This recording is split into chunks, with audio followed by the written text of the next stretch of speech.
Strauss' mother encouraged him to perform public or humanitarian service. It was 1917. World War I was continuing to devastate parts of Europe, and Herbert Hoover had become a symbol of humanitarian altruism by way of heading the Commission for Relief in Belgium. Accordingly, Strauss took the train to Washington, D.C., and talked his way into serving without pay as an assistant to Hoover.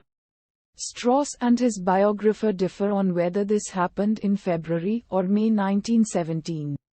But the latter seems more likely. Uddharan Chinne.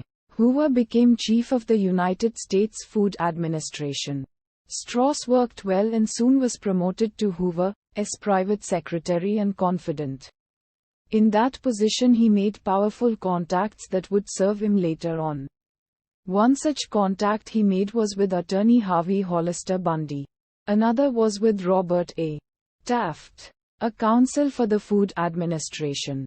Following the armistice of the 11th of November 1918, Hoover became head of the post-war American Relief Administration, headquartered in Paris, and Strauss joined him there once more as his private secretary, acting on behalf of a nearly destitute diplomatic representative of Finland, Rudolf Holsti, whom he met in Paris.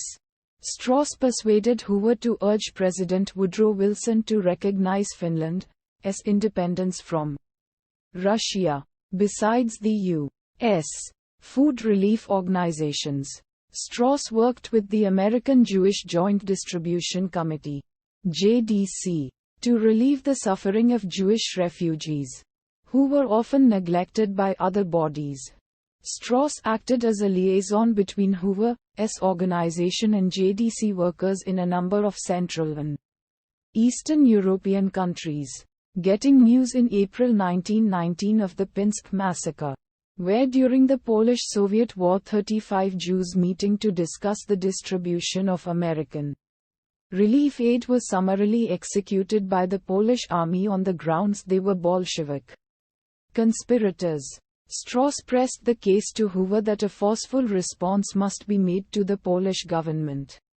Hoover spoke to Polish Prime Minister Ignacy Jan Paderewski and demanded a fair investigation. But Strauss saw Paderewski as an anti-Semite who inherently believed that all Jews were Bolsheviks, and all Bolsheviks were Jews. After a while the situation for Jews in Poland did temporarily improve. Strauss had grown up in Virginia surrounded by the veneration of Southern military heroes from the war between the states. But a tour he took in summer 1918 to the devastated battlefields of Château Thierry and Belleau would removed from his worldview any such glamorous or romantic notions. Similarly, his exposure to communism in 1919 in seeing the effects of the Polish-Soviet War led to a powerful and lifelong anti-communist sentiment.